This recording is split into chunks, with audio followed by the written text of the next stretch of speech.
I love this job more than my family, more than life itself, man. When you talk about bleed blue, that I love that job, man. I loved it with every fiber I had. And like when Alfonso was talking about that brotherhood, man, I looked at them mugs more than a brother, man.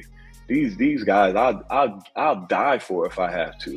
What is it about the profession of being in law enforcement that made you love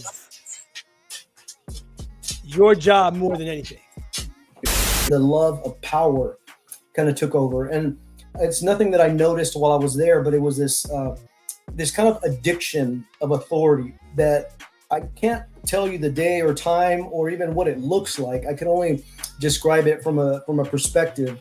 It's this feeling of ultimate authority with access to anything at any time, as if you could walk the streets or anywhere really in the world, and you have superseding authority over all things. And it just kind of becomes almost the only thing I could really compare it to give some, to give a little bit of perspective is like an addiction of something, as in you have to have more of it. It's what Al said, power. Man, that power, man, that I don't care what nobody say, man. When you got that, when you're wearing that uniform and that badge, man, you're a celebrity. You're a local celebrity no matter where you at. You can go into the worst school where you think kids hate police. You're a celebrity when they see you walk in. And for me, it was that power. You go places and they be like, man, that's dumb. When I'm off duty and they like, man, that's dumb, y'all, that's dumb. Man, that was power, man.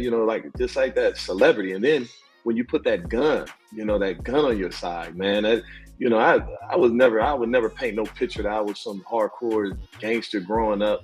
But I'm just saying, man, my friends would tell you, man, I was scary. I'd say, but my first gun I had, man, I was in the 8th grade. I had a silver revolver with 6 shots. We only had 3 bullets in it. It was like the first time I ever had my gun. My mom would have killed me if she would have known what was underneath that bunk bed. But I'm like, man, having that gun, that uniform, and that badge, you couldn't tell me nothing when I was out there walking around, man. And so everywhere you go, and I think that's what nobody's teaching police officers how to handle that type of power. Nobody's talking about that type of thing. So that was me, man. It was just that power component of it.